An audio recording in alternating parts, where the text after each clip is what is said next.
Welcome in to the Bible Hour, day 70.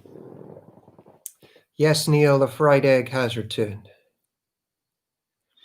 Hey, Neil, Gillian from admin just sent me an email and it dinged on the screen and came up on the top right. How do I turn that up? We can't have noises during Bible Hour.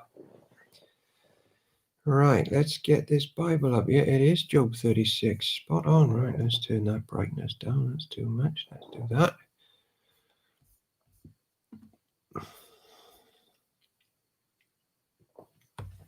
Good evening, Park End admin. Good evening, Neil Winnenden. Come on in. Jump on board. It's the last few chapters of Job tonight. We might make it to some course we're going to. Come on. We might make it through Psalms tonight. Where's all the stuff that I need then? The Bible. Get to the right place.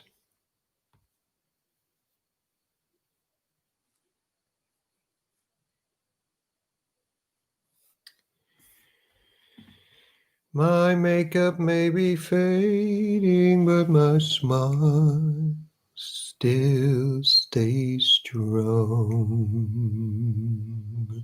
The show must go on. Day 70, the show must go on. Here. Notification on top right. Do knit. Did you hear that? It happened again. Notification. Top right. Do not disturb. Top right. Top right. Oh, didn't even know that existed. That just brings up all the notifications. Oh, there's a little thing down there. Do you mean that? Oh, turn on do not disturb.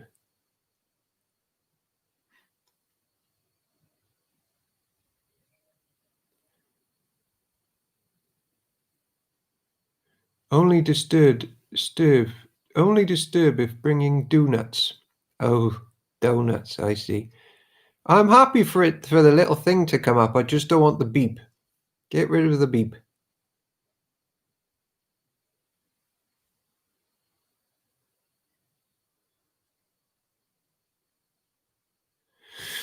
Ladies and gentlemen, while we get ourselves set up, we have 10 minutes, 9 minutes till we begin tonight. And then you've got time to check the homework I've been posting today. I posted the evangelist from Eastbourne / author / preacher / father / husband Glenn Scrivener and his take on the Psalms, which I happened to agree with. Then we posted an exegetical commentary from Psalm 1 and 2, which got quite technical at times, displaying how Psalm 1 and 2 is about Jesus, which is laying the groundwork for the coming Psalms. I also sent the link to tomorrow's premiere, where we bring you for the first time live and in color Mark and Park collaboration, St. Mark's Church, Park End Church, joint meeting, 6 p.m. here tomorrow. Turn your volume off. Hold your hand over the speaker. Okay, I'll turn the volume off. There, gone.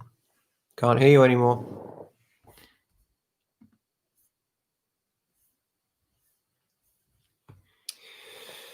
Good evening, morning, North Star. Hey, oh, did you cross paths with Marcus Nelson? Not cross paths, I mean, that sounds quite bad. Oh no, that's cross swords. Did you cross sword paths with Marcus Nelson in your Anglican days?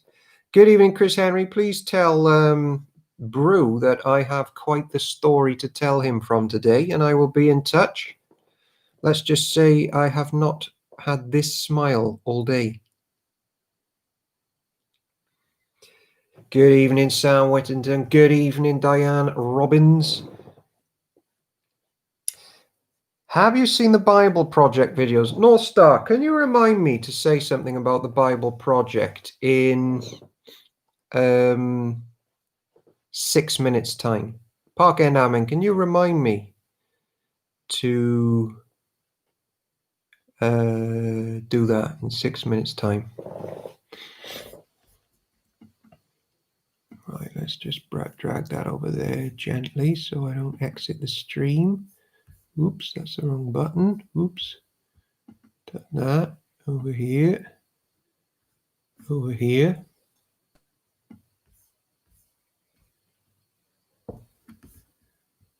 Up there. Down there. Get rid of that. Bob's your uncle. Everything's in the right place. Bible on the right, screen on the left.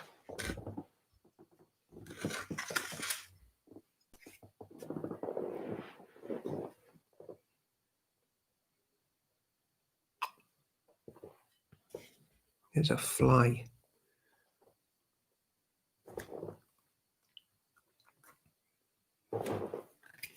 I got him, but he sat in the palm of my hand where you can't crush the palm of your hand. Quite clever, that. It's the kind of fly that tries to get in my drink. I've seen them before. Neil Winter, can you tell us about the project? Oh, very good. No, not that I remember. Rico Tice and I ran 20-something for a bit at old... Rico Tice and I ran 20-something for a bit at All Souls. 20-something. That must be some sort of meeting. In my last church, I ran Rico's latest edition of Life Explored, and we did 6 weeks on Sunday with the DVDs and the answer books, and it was good. There was one I had a slight problem with, but his illustrations and insights really bring out the gospel. Very clever, accessible thoughts. Social group. Right, so let's turn phone number 1 on silent, if I can still remember how to do that. This is all change in the phone world for me. Put that way over there. Now to turn this one off, I have to flick a button to the back, according to my wife. Crazy times.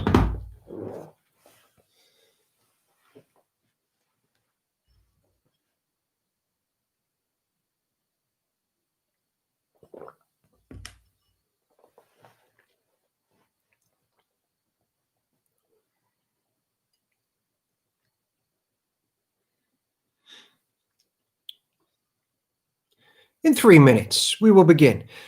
The Park End newsletter went out today, ladies and gentlemen. So if you want details about the curry night, which is billed for Wednesday, and if you want in, drop an email to admin@parkendcardiff.org.uk. That is admin@parkendcardiff.co.admin.uk.com. Hey, is it Neil's birthday on Wednesday? Yeah.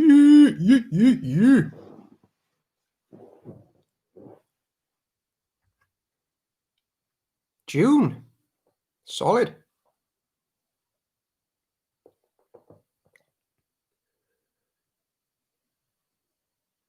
Keeping my eye out for that fly. Today's stream is sponsored by the hardback copy of the New Living Translation, recently bought for me. Should the anonymous donor ever step forward, I would like them to write in it for us as a Batstone family.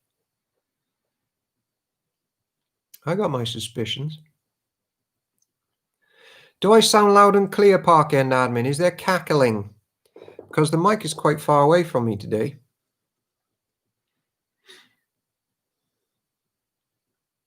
I'll tell you what, as a one-off, because we've still got 2 minutes, shall I show the other side of this room and do a little... Shall I move the camera so you can actually, as we're on day 70, special day 7, perfect number.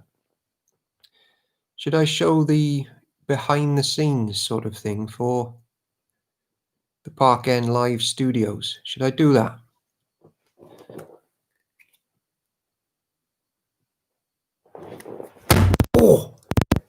just smacked the new Mac. I smacked it.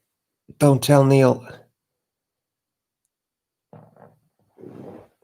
I think he saw that. I think Neil, my tech guy, saw that.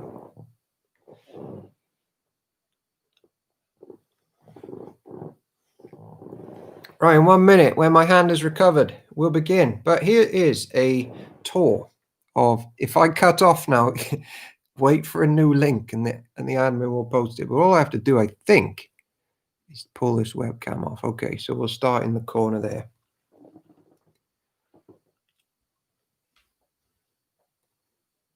So that is the corner of the room. Curtains. Dog pictures. Bird pictures. Children's pictures. Guitars. There's the mic. And there's you lot.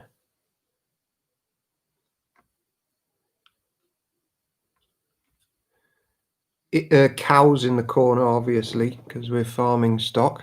Well, half of us are. There's a piano. Now, if we go over here, you can actually see the lighting that takes place to get the perfect texture. Look at that, Chris Henry. That is something on the wall that Rita gets involved with up there. Over there is a very old cabinet that my wife's great-great-granddad made or something, possibly great-granddad. So we look after that. That is a table. There's a hymn book. All a Keeley placemats. Fireplace. Mirror. And finally, all my figures up there. The Undertaker, Superman, one of the Ferraris is up there. Bucky O'Hare, $1 Million Man, the wrestler, Shredder, Raphael, Starscream, Tottenham Hotspur, money box, desktop in the corner. Oh, and another light behind there for background lighting. And that, ladies and gentlemen,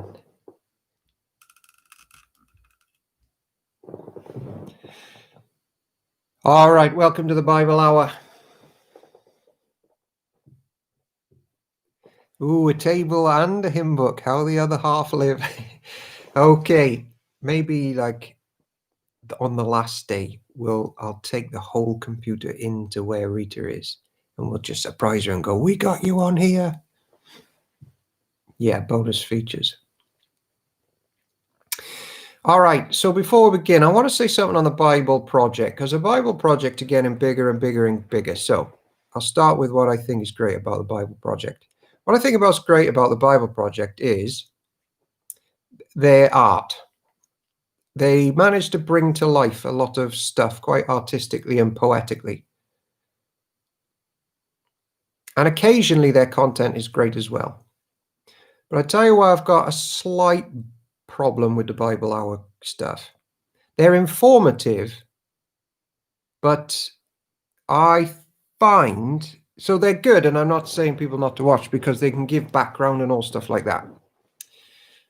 But they often draw out themes of the book which aren't the main themes of the book, in my opinion.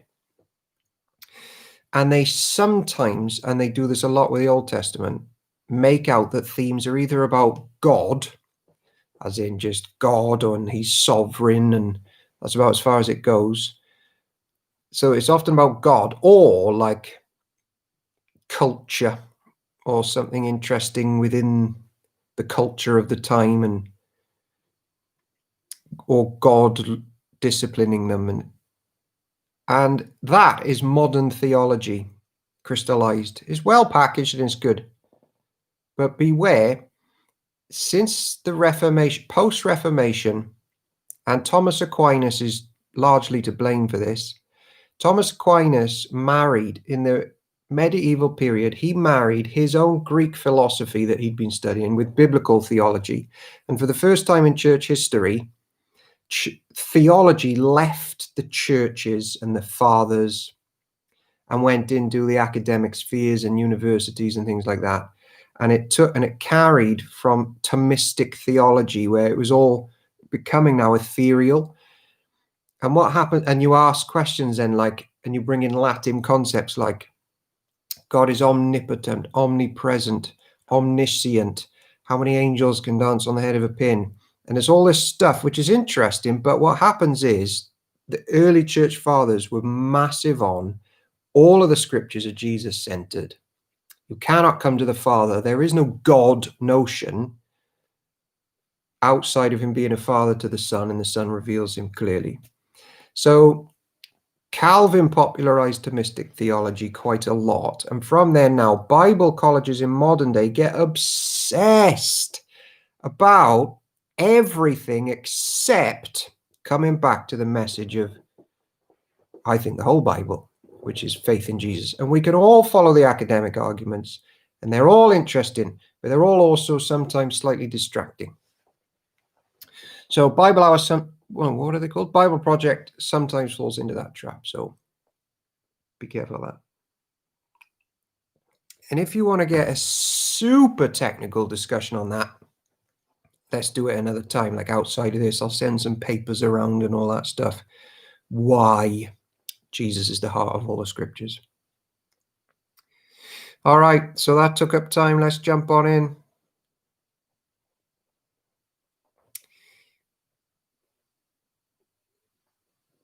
Love the art, but not Jesus-centered. Yeah, sometimes they are, but other times they're not. It's like the theme of this book is grace, or the theme of this book is justification, or the theme of this book is suffering. It's like, actually, the theme of this book is Jesus and his church, and those things slot in underneath. Ladies and gentlemen, this is the word of the God. This is the word of the Lord. Thanks be to God. Job chapter 36. He's still suffering, but Elihu is on the scene now, and God has waded in as well. Elihu continued speaking. Let me go on, and I will show you the truth, for I have not finished defending God. I will present profound arguments for the righteousness of my Creator. I am telling you nothing but the truth, for I am a man of great knowledge. One more thing on the Bible Hour stuff. There are now budding theologians coming back and clawing back lost ground and influencing a lot of modern movements. So I think we're going to see a resurgence of Jesus-centered theology coming through in the West at the moment. The East has always been pretty good at it, but it's coming back. And actually, we're going to see in a minute, like why the Psalms have to be Jesus-centered. God is mighty, but he does not despise anyone. He is mighty in both power and understanding. He does not let the wicked live, but gives justice to the afflicted. He never takes his eyes off the innocent, but he sets them on thrones with kings and exalts them forever. If they are bound in chains and caught up in a web of trouble, he shows them the reason. He shows them their sins of pride. He gets their attention and commands that they turn from evil. If they listen and obey God, they will be blessed with prosperity throughout their lives. All their years will be pleasant. But if they refuse to listen to him, they will cross over the river of death, dying from lack of understanding. For the godless are full of resentment. Even when he punishes them, they refuse to cry out to him for help. They die when they are young after wasting their lives in immoral living, but by means of their suffering, he rescues those who suffer. For he gets their attention through adversity. God is leading you away from danger, Job, to a place free from distress. He is setting your table with the best food, but you are obsessed with whether the godless will be judged. Don't worry, judgment and justice will be upheld, but watch out, or you may be seduced by wealth. Don't let yourself be bribed into sin. I wonder what our prayer life is like on the whole. Is it, Lord, please deliver me from this period of suffering because I want to be back comfortable again, and you owe it to give me comfort, health, and wealth, even though 90% of the world have nowhere near like the Western comfort we had. We're so used to it now, Lord. You sort of owe it to us. And this chapter is all about, has God actually really, is he really ever promised health, wealth, prosperity, and comfort in that sense to the ancient church? Afterward, church members, he woos them closer to himself through suffering. Could all your wealth or your mighty efforts keep you from distress? Do not long for the cover of night, for that is when people will be destroyed. Be on guard. Turn back from evil, for God sent this suffering to keep you from a life of evil. Look, God is powerful. Who is a teacher like him? No one can tell him what to do or say to him, you have done wrong. Instead, glorify his mighty works, singing songs of praise. Everyone has seen these things, though only from a distance. Look, God is greater than we can understand. His years cannot be counted. He draws up the water vapor and then distills it into rain. The rain pours down from the clouds and everyone benefits. Who can understand the spreading of the clouds and the thunder that rolls forth from heaven? See how he spreads the lightning around him and how he lights up the depths of the sea.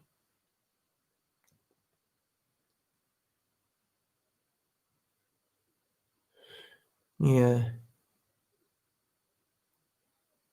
Okay, move on.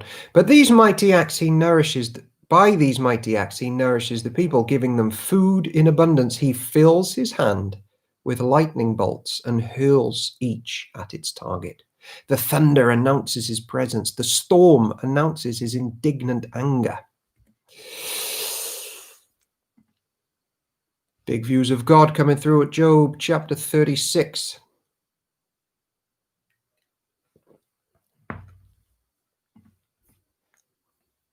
As we're confronted with who the living God actually is, all of planet Earth has got a choice. Understand why he is like he is, trust him and love him, or gradually hate him and wage war. Job chapter 37. My heart pounds as I think of this. It trembles within me. Listen carefully to the thunder of God's voice as it rolls from its mouth. It rolls across the heavens and his lightning flashes in every direction. Then comes the roaring of the thunder, the tremendous voice of his majesty. He does not restrain it when he speaks. God's voice is glorious in the thunder. We can't even imagine the greatness of his power. He directs the snow to fall on the earth and tells the rain to pour out. Then everyone stops working so they can watch his power. The wild animals take cover and stay inside their dens. The stormy wind comes from its chamber, and the driving winds bring the cold. It's good occasionally when the weather is pounding to remind ourselves of the power of the one who can do that, or just stop it in a second. Hey, thunder and lightning storm in London. Yeesh. God's breath sends the ice, freezing wide expanses of water. He loads the clouds with moisture, and they flash with his lightning. The clouds churn about at his direction. They do whatever he commands throughout the earth. He makes these things happen, either to punish people or to show his unfailing love. Pay attention to this, Job. Stop and consider the wonderful miracles of God. Do you know how God controls the storm and causes the lightning to flash from his clouds? Do you understand how he moves the clouds with wonderful perfection and skill? When are you sweltering in your clothes and the south wind dies down and everything is still? He makes the skies reflect the heat like a bronze mirror. Can you do that? So teach the rest of us what to say to God. We are too ignorant to make our own arguments. Should God be notified that I want to speak? Can people even speak when they are confused? We cannot look at the sun, for it shines brightly in the sky when the wind clears away the clouds. So also golden splendor comes from the mountain of God. He is clothed in dazzling splendor. We cannot imagine the power of the Almighty, but even though he is just and righteous, he does not destroy us. No wonder people everywhere fear him. All who are wise show him reverence. The animals do, the trees do, the rocks do, the mountains do. Humans are just this weird group of creation which always try to wage war instead. Welcome on in. Jump on board, Nick Hawkins. We are in Revelation chapter 1. You missed a fair bit. I went lightning. Job chapter 38.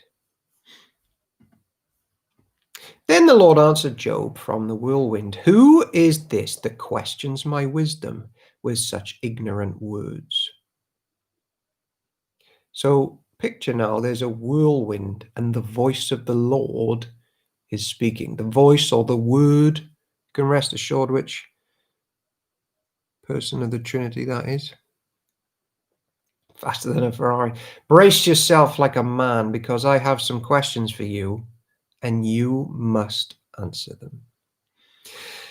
Where were you when I laid the foundations of the earth? Tell me, if you know so much, who determined its dimensions and stretched out the surveying line? What supports its foundations and who laid its cornerstone as the morning stars sang together and all the angels shouted for joy?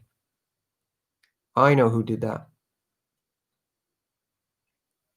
All things were made by him and for him.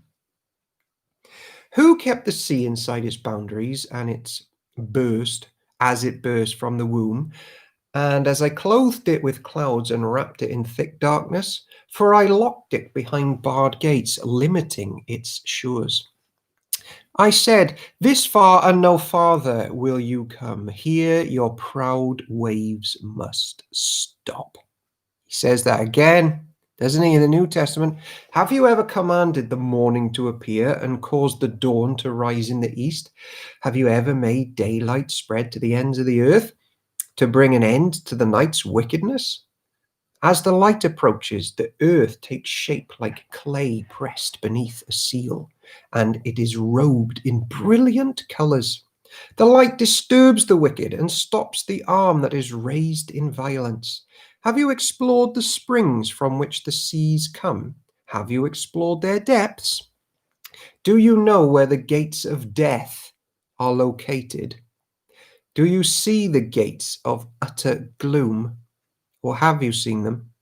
Do you realize the extent of the earth? Tell me about it if you know. Where does light come from? And where does darkness go?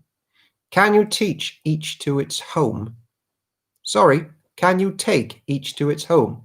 Do you know how to get there? But of course you know all this, for you were born before it was all created, and you are so very experienced. Have you visited the storehouses of the snow, or seen the storehouses of hail? I have reserved them as weapons for the time of trouble, for the day of battle and war. Where is the path to the source of light? Where is the home of the east wind? Who created a channel from the torrents of rain? Who laid out the path for the lightning? Who makes the rain fall on barren land? In a desert where no one lives? Who sends rain to satisfy the parched ground and make the tender grass spring up? Does the rain have a father? Who gives birth to the dew? Who is the mother of the ice? Who gives birth to the frost from the heavens? For the water turns to ice as hard as rock, and the surface of the water freezes. Can you direct the movement of the stars, binding the cluster of the Pleiades, or loosening the cords of Orion? Can you direct the constellations through the seasons, or guide the bear with her cubs across the heavens? Do you know the laws of the universe? Can you use them to regulate the earth? Can you shout to the clouds and make it rain? Can you make lightning appear and cause it to strike you direct? Who gives intuition to the heart and instinct to the mind? Who is wise enough to count all the clouds? Who can tilt the water jars of heaven when the parched ground is dry and the soil is hardened into clods? Can you stalk prey for a lioness and satisfy the young lion's appetites as they lie in their dens or crouch in the thickets? Who provides food for the ravens and when their young cry out to God and wander about in hunger? Little bit of a sense of perspective of who Jesus is, who the living God is, to put it into perspective that he is in control and it's all right with Job's suffering. He can trust him. Don't challenge him all the time, just trust him.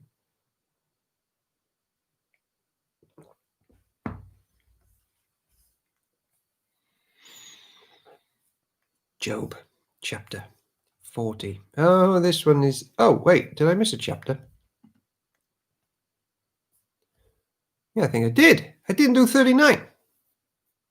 So that was Job on the dock. Here comes chapter 39. Do you know when the wild goats give birth? Have you watched as deer are born in the wild? Do you know how many months they carry their young? Are you aware of the time of their delivery? They crouch down to give birth to their young and deliver their offspring.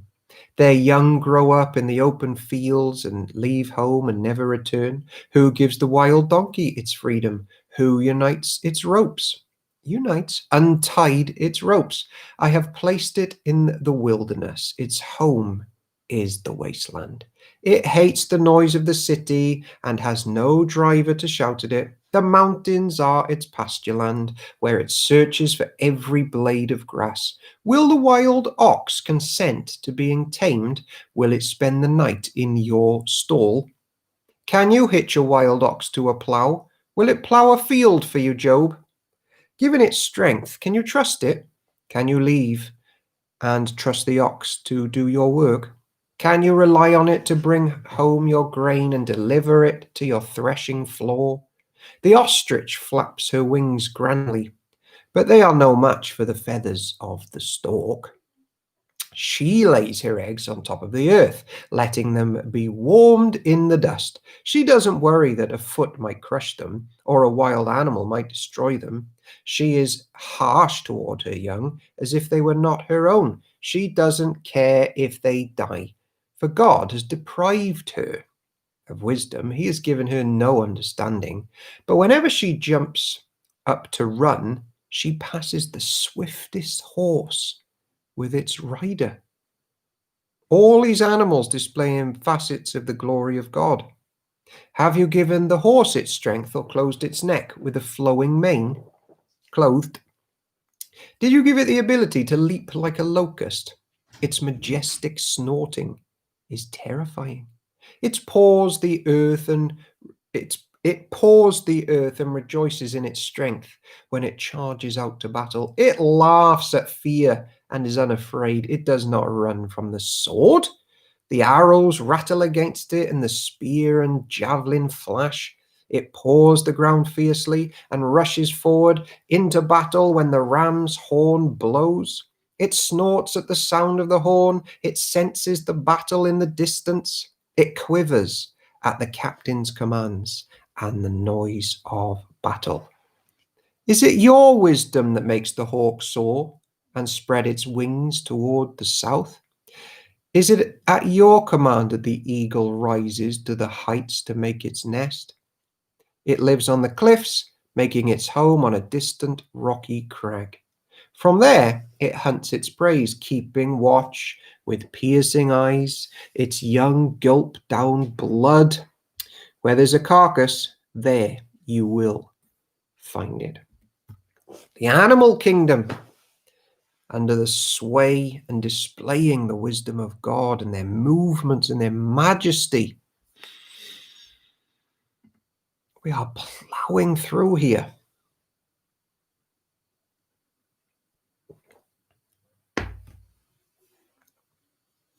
One of my books says, nothing will ever make sense. And we will never find joy in suffering if we believe that the Lord is wrong and we are right. Nothing will ever make sense. And we will never find joy in suffering if we believe that the Lord is wrong and we are right.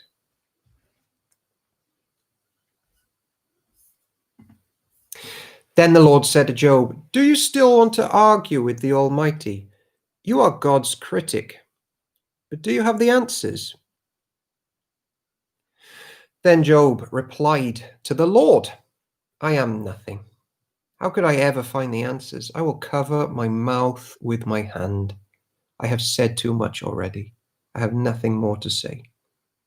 Then the Lord answered Job from the whirlwind, brace yourself like a man, because I have some questions for you, and you must answer them.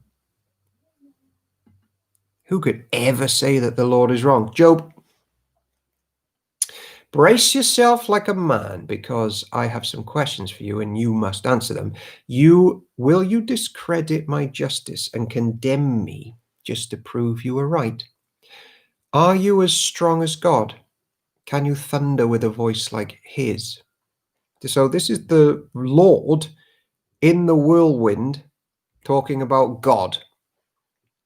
Are you as strong as God? Can you thunder with a voice like his? All right, put on your glory and splendor, your honor and majesty. Give vent to your anger. Let it overflow against the proud. Humiliate the proud with a glance. Walk on the wicked where they stand. Bury them in the dust. Imprison them in the world of the dead. Then even I would praise you, for your own strength would save you. Take a look at Behemoth. Behemoth, Behemoth. Up to you, folks. Which I made, just as I made you. It eats grass like an ox. See its powerful loins and the muscles of its belly. Its tail as strong as a cedar. The sinews of its thighs are knit tightly together. Its bones are tubes of bronze. Its limbs are bars of iron. It is a prime example of God's handiwork, and only its creator can threaten it. The mountains offer it their best food, where all the wild animals play. It lies under the lotus plants, hidden by the reeds in the marsh. The lotus plants give it shade among the willows beside the stream.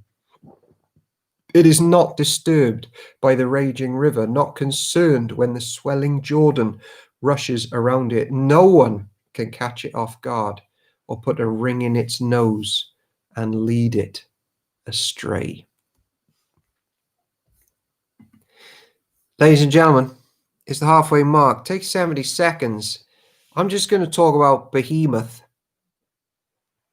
The Behemoth, the Behemoth. While you go grab yourself a bit of pate and just put it on a cracker. Just put it on a cracker, grab some parsley and some black pepper, crack it on and come right back. You won't miss much other than me, because I dug out my notes on Behemoth. I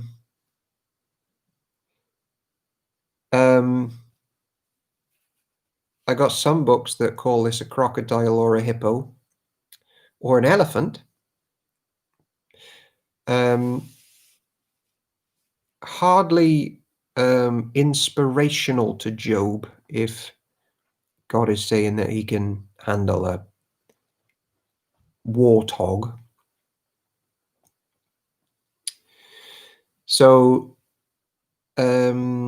Daniel The book of Daniel says the empires of the world are represented by mighty beasts. Yet it is in Revelation 13 that we get the clearest picture of these two great beasts, one on the sea and one on the land. One is the devil, the great sea dragon, and the other one is the dragon's power over the kingdoms of the world. Behemoth is the beast of the land, representing the political and institutional powers of this age set against the Lord and his people.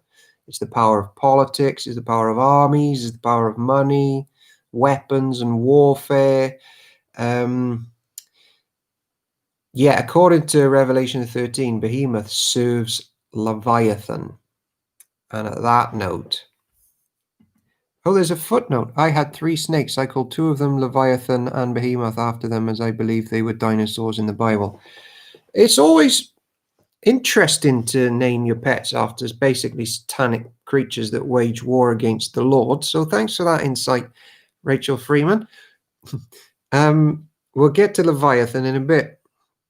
The identity of Behemoth is disputed, ranging from an earthly creature to a mystical sea monster in ancient literature. Yeah, okay. Whatever. Let's find out about Leviathan, and then Rachel will even feel more shame for her. Oh dear. Job chapter 41. Can you catch Leviathan with a hook or put a noose around its jaws? I was backslidden. That fly is in my drink.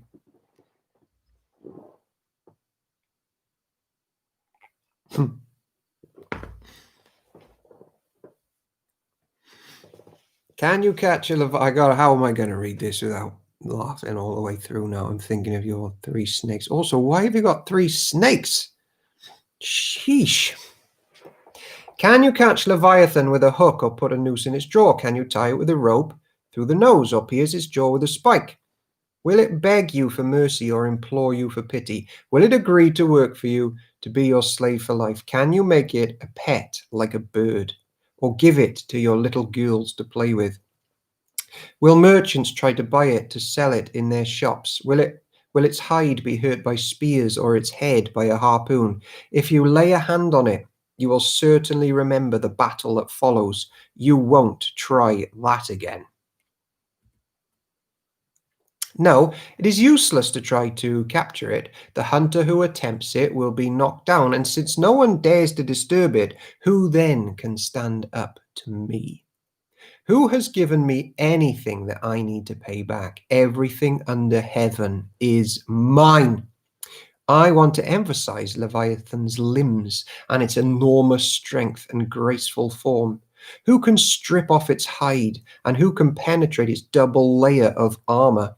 Who can pry open its jaws, for its teeth are terrible. The scales on its back are like rows of shields tightly sealed together. They are so close together that no air can get between them. Each scale sticks tight to the next. They interlock and cannot be penetrated. When it sneezes, it flashes light. Its eyes are like the red of dawn. Lightning leaps from its mouth. Flames of fire flash out.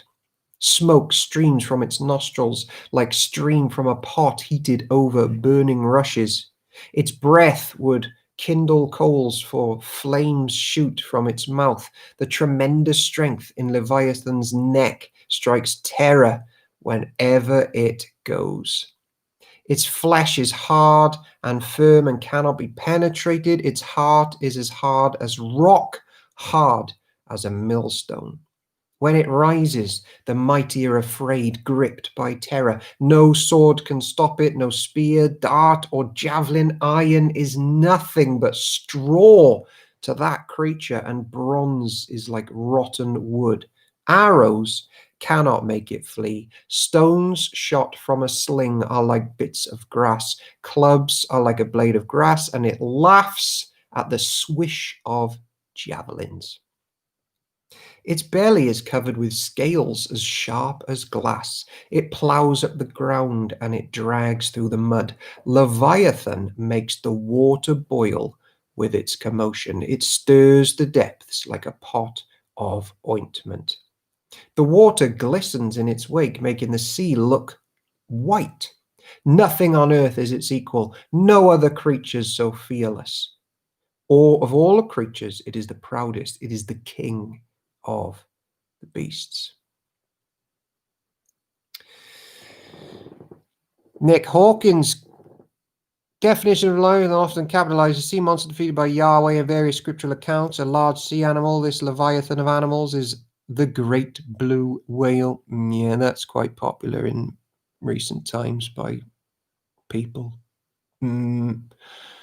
Western Lobert too capitalized the political state, especially totalitarian state, West bureaucracy, something large and familiar like Leviathan of international corporations. Yeah, well.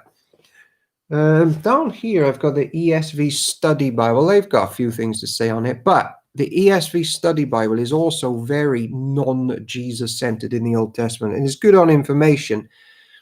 Just have a selection of stuff if you're going to wade into the Bible, or just don't bother and just read the Bible. But Leviathan is the dragon, the great enemy, the accuser who caused so much trouble with his accusations and destruction against Job right from the beginning of the book. We have been worried about the presence of the devil. We may have been worried about the presence of the devil, and as we have studied the book of Job, he is there in the courts of heaven, and he was given permission to bring all this suffering upon Job. What about him? Who will sort him out? Who can control him? Park End admin, please can you paste Colossians chapter 2, verse 15, as we see who can handle the accusing dragon that Rachel Freeman named her pets after. For the rest of us, we will roll on by. Roll on in. Job chapter 42.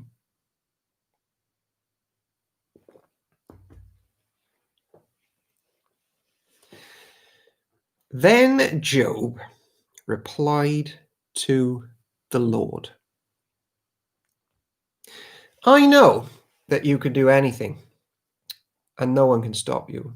Ooh, here we go. In this way, he, that's Jesus, disarmed the spiritual rulers and authorities. He shamed them publicly by his victory over them on the cross. That brings home Job chapter 41, where that is all about who can tame this dragon beast that even Behemoth serves. Who can put him to shame publicly? Jesus. That's who. That's the God we serve. Then Job replied to the Lord, I know that you can do anything and no one can stop you. You asked, who is this that questions my wisdom with such ignorance? It is I. And I was talking about things I knew nothing about, things far too wonderful for me. Thank you, Rachel Freeman. You said, listen and I will speak. I have some questions for you and you must answer them.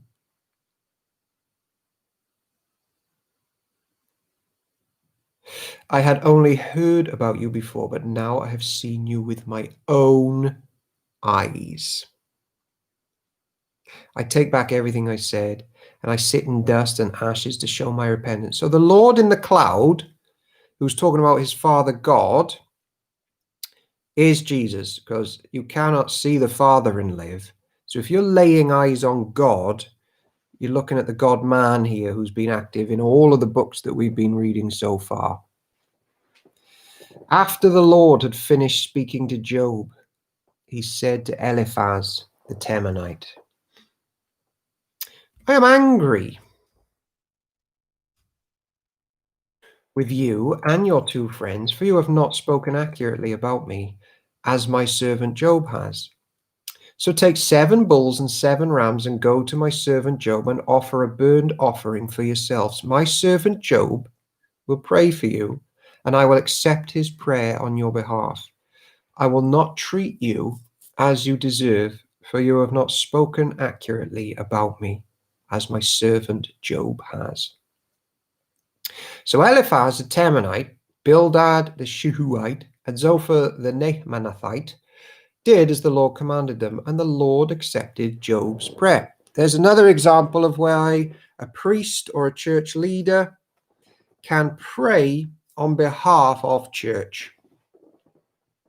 It's not always about me. I got to do it. I got to pray. I got to muster it up. No, we're part of people who are praying for us. When Job prayed for his friends, the Lord restored his fortunes. In fact, the Lord gave him twice as much as before. Then all his brothers, sisters, and former friends came and feasted with him in his home. And they consoled him and comforted him because of all the trials the Lord had brought against him. And each of them brought him a gift of money and a gold ring. So the Lord blessed Job in the second half of his life, even more than in the beginning. For now he had 14,000 sheep, 6,000 camels, 1,000 teams of oxen, 1,000 female donkeys. He also gave Job 7 more sons and 3 more daughters. He named his first daughter Jemima, the second Keziah, and the third Keren Hippuk, or Hiccup, as I committed her to memory not long ago. Keren Hippuk. In all the land, no women were as lovely as the daughters of Job, and their father put them into his will along with their brothers.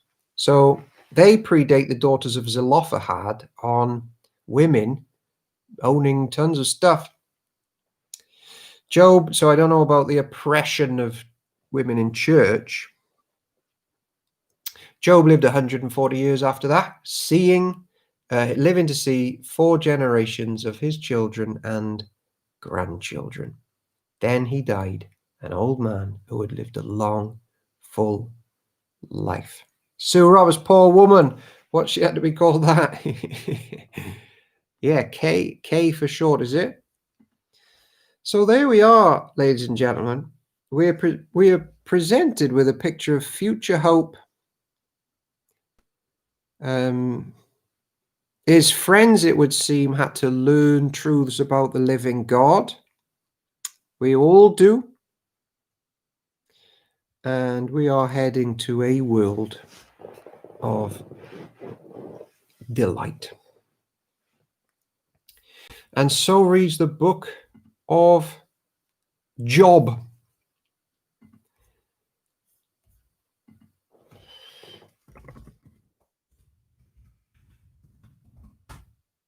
All right, ladies and gentlemen. Nah, the devil, he's legged it now, isn't he? When Jesus shows up, the devil's gone.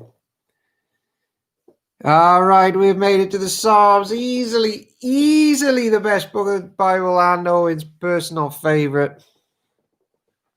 Yeah, Job, that was a belter, that one, wasn't it, Job? So take a minute, then we'll come back, and I'll just introduce us to the Psalms, drawing on a couple of things that I think are important.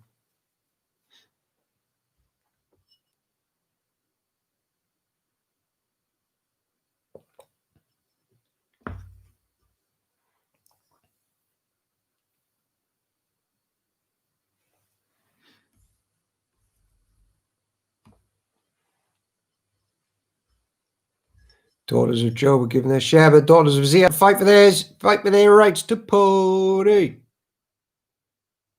Yeah, but so did the rest of the church, didn't they? So that was a fighting time indeed.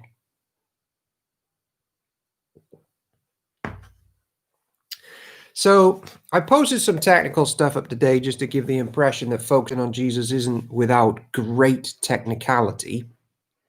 I just don't bother going into that stuff. I'm just to bake the cake. I'll deal with the ingredients and present the cake, and we just eat it. Interesting that they are named and his sons aren't. Yeah.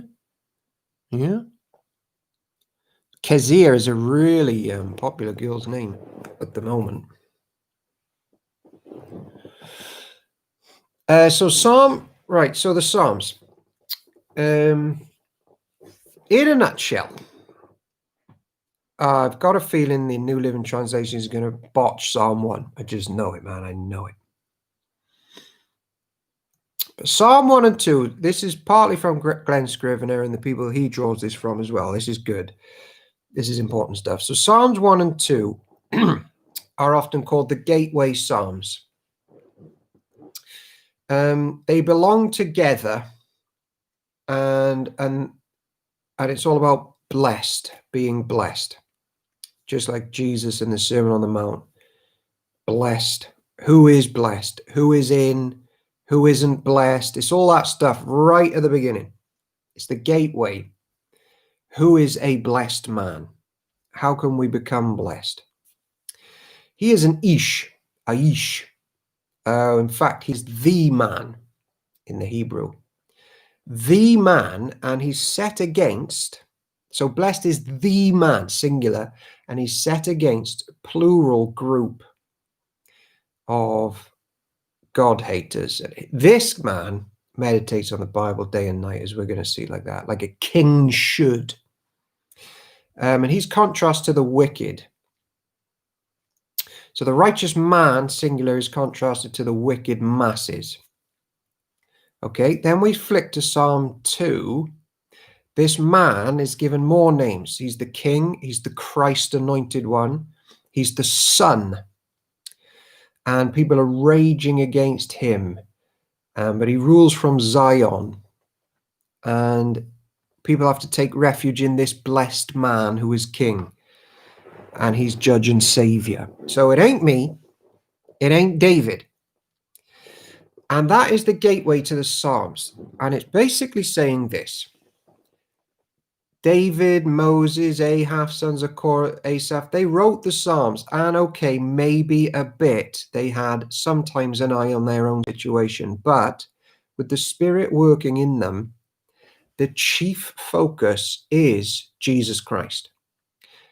Martin Luther said the Psalms are basically the prayer book of Jesus. You are looking into the experiences of Jesus. And because of that, David could get hope then in his own situations. And because they're about Jesus, David's battles over enemies are our battles over enemies and victories over enemies. But we are presented, John Calvin calls Jesus of Psalm 22 the great choir master who leads this prayer book, this song book to sing in church to the presence of the Father.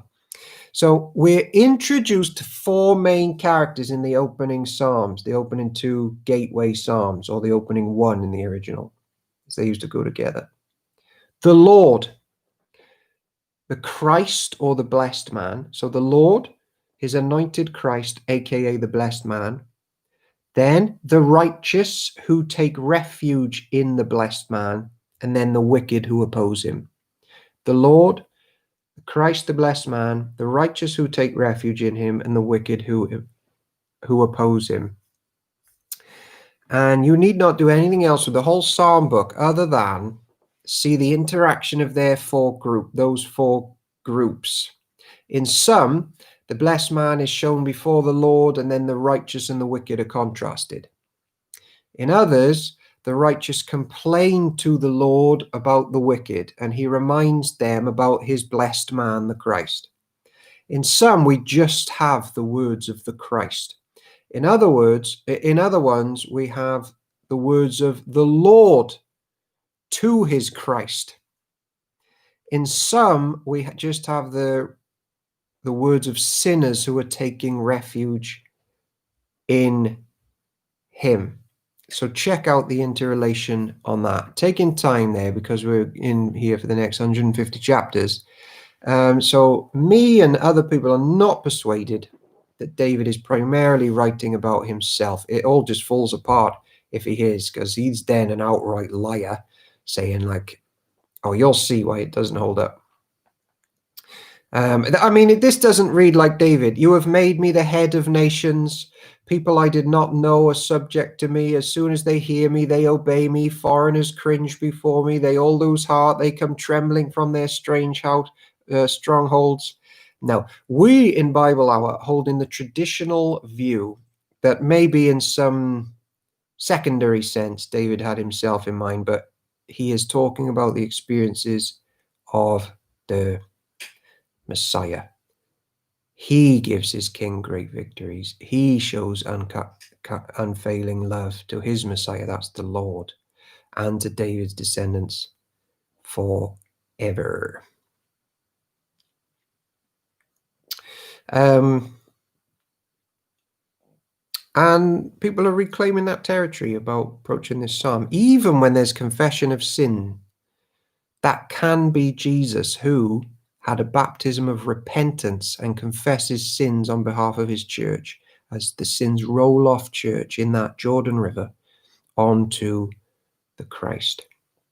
Augustine, Luther, we're in good company here as we jump on in to Psalm 1. Here we go. Psalm 1. Oh, the joys of those who do not follow the advice of the wicked. That is one of the worst English translations of Psalm 1 I've ever seen. Oh, the joys of those who do not follow the advice of the wicked. No, already that's damning us, because that means this psalm is trying to tell us the only way we'll have joy or be blessed is if we do the following things it is about to tell us to do, and none of us can do them. So we're all damned. So I'm going to quote from what's in my head and then get back to this if I can stomach it. Blessed. It's not going to work.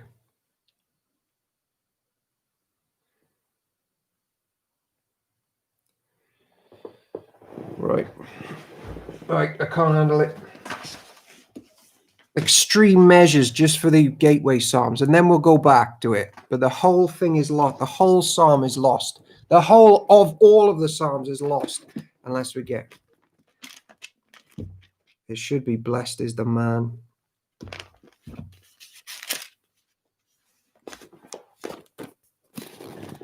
Blessed is the man who walks not in the counsel of the wicked, nor stands in the way of sinners, nor sits in the stands. KJV, blessed is the man. It's always got to be the man. It has to be. That's the original. But you see, English Bible translators sometimes think, from their modern framework theology, oh, it's just talking about man. Psalms are just about man. Old Testament can't be about Jesus. That's later. They will just translate it as, oh, the joys of those who do not. Blessed is the man who walks not in the counsel of the wicked, nor stands in the way of sinners, nor sits in the seat of scoffers, but his delight is in the law of the Lord. On his law, he meditates on it day and night. So just pause there, Bible Hour. Imagine the psalm said to you, you will be blessed and happy only if you never stand in the way of sinners. You never sit down and do the will of scoffers. You always delight in the law of the Lord, and on his law you meditate on it day and night. What are you doing in Bible Hour? Oh no, we do that. What are you doing for the rest of the day? Get back. Don't go to the toilet. Don't have a sandwich break. Meditate. He is like a tree planted by streams of water that yields its fruit in season, and its leaf does not wither. And all that he does, he prospers. The wicked are not so, but they're like chaff that the wind drives away. Therefore, the wicked will not stand in the judgment, nor sinners in the congregation of the righteous. For the Lord knows the way of the righteous, but the way of the wicked will perish. Why do the nations rage? Why do the peoples plot in vain? The kings of the earth set themselves, and the rulers take counsel together against the Lord and against his anointed, Christ, saying, let us burst their bonds apart and cast away their cords from us. He who sits in the heavens laughs. The Lord holds them in derision. So any group that tries to break from the safety net of Jesus and wage war against him, it's like, oh man, I'm laughing at you with pity here. Then he will speak to them in his wrath and terrify them in his fury, saying, as for me, I have set my king on Zion, my holy hill. I will tell of the decree. The Lord said to me, you are my son. Today I have begotten you. Ask of me, and I will make the nations your heritage, and the ends of the earth your possession. You shall break them with a rod of iron and dash them in pieces like a potter's vessel. Now, therefore, O kings, be wise, be warned, O rulers of earth. Serve the Lord with fear. Rejoice with trembling. Kiss the Son, lest he be angry and you perish in the way, for his wrath is quickly kindled. Blessed are all those who take refuge in him. Church is blessed tonight. Happy, joyful, content, at peace. If church is in him, the righteous man. Otherwise, we're damned. Ladies and gentlemen, that is the gateway to the rest of the Psalms. How this is going to work, how it's going to treat the rest of the book of Psalms, I do not know. But I'm now back in the New Living Translation. I've demolished the set.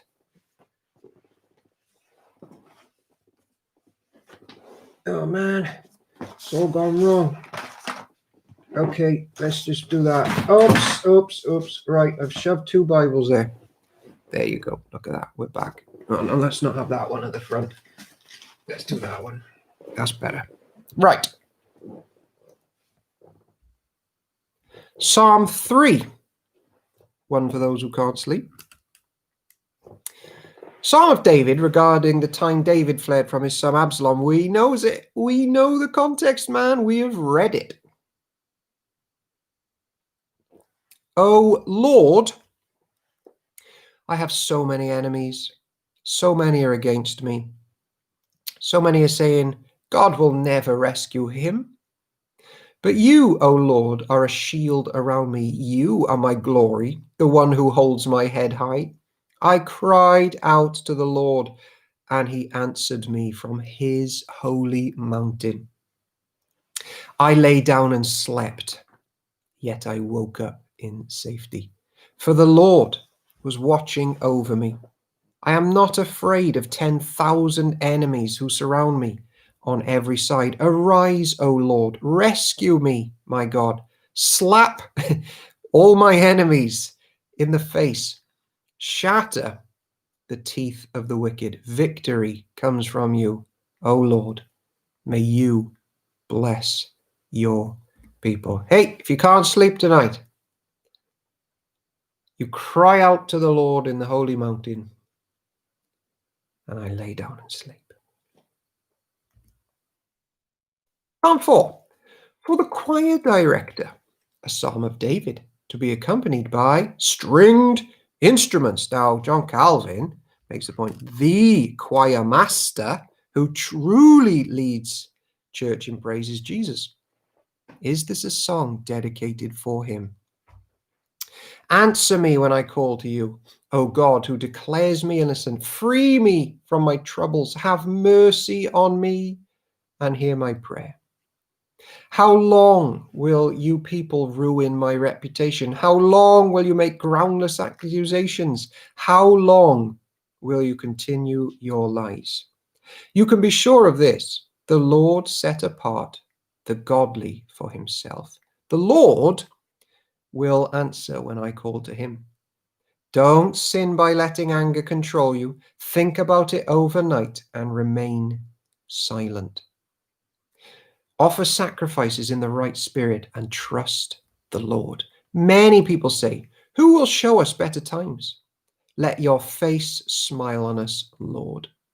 You have given me greater joy than those who have abundant harvests of grape and new wine. In peace I will lay down and sleep, for you, O Lord, will keep me safe.